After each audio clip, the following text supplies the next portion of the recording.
Magandang oras sa lahat ng ating mga kababayan. May pinaka-latest update tayo sa magiging lagay ng ating panahon ngayong araw at sa susunod na 24 oras. Lumakas na at naging low pressure na ang cloud cluster na minomonitor natin. Mabilis itong lumalakas at posibleng maging ganap na bagyo sa loob ng susunod na 24 oras. Alamin natin ang update sa magiging direksyon nito at habagat patuloy na nagpapaulan sa malaking bahagi ng Luzon. Ayon sa pinakabagong datos ng Pag-asa, ang low pressure sa ilagang kanluran ng bansa ay makikita sa layong 135 kilometers ng kanluran ng Sinait, Ilocos Sur. Kasabay nito, ang southwest monsoon o habagat ay patuloy na nakakaapekto sa malaking bahagi ng central at southern Luzon.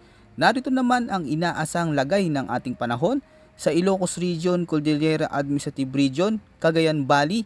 Asahan na maulap na kalangitan na may kalat-kalat na pag-ulan at thunderstorms dulot ng low pressure area. Posibleng magdulot ito ng pagbaha at pagguho ng lupa sa gitna ng malalakas hanggang sa matitinding mga pag-ulan. Sa Metro Manila at nalalabing bahagi ng Luzon, magiging maulap ang kalangitan na may kalat-kalat na pag-ulan na may mga pagkulog at pagkidlat dahil sa habagat. May banta rin ito ng flash floods o landslides tuwing may malalakas na pag-ulan. Samantala sa Visayas at Mindanao, bahagyang maulap hanggang maulap na kalangitan na may pulupulong pag-ulan o thunderstorms dulot ng umiiral na localized thunderstorms. Hindi rin ito ligtas sa posibilidad na mga biglaang pagbaha o pagguho ng lupa lalo na kung lalakas ang mga pag-ulan na dala nito.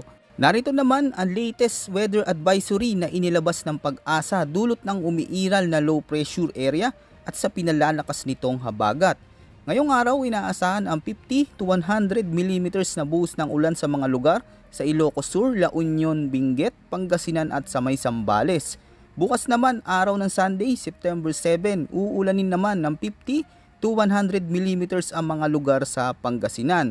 Tulad ng lagi nating paalala sa ating mga kababayan, posibleng mas mataas pa ang inaasahang pag-ulan sa mga kabundukan at sa mga matataas na lugar.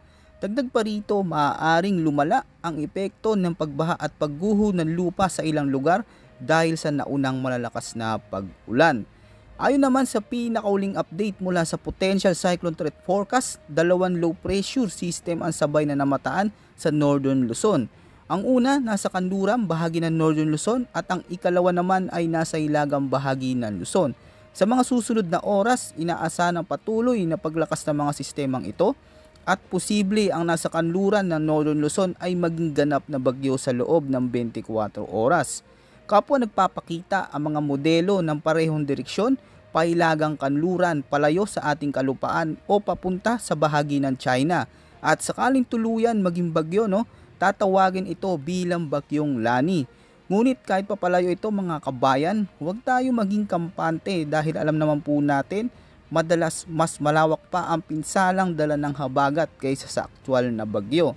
Kaya't importante na palaging maging handa at manatiling nakantabay sa mga susunod na ulat ng panahon dito lamang sa ating channel para sa pinakabagong update at pinakamalagang impormasyon na dapat nating pagandaan.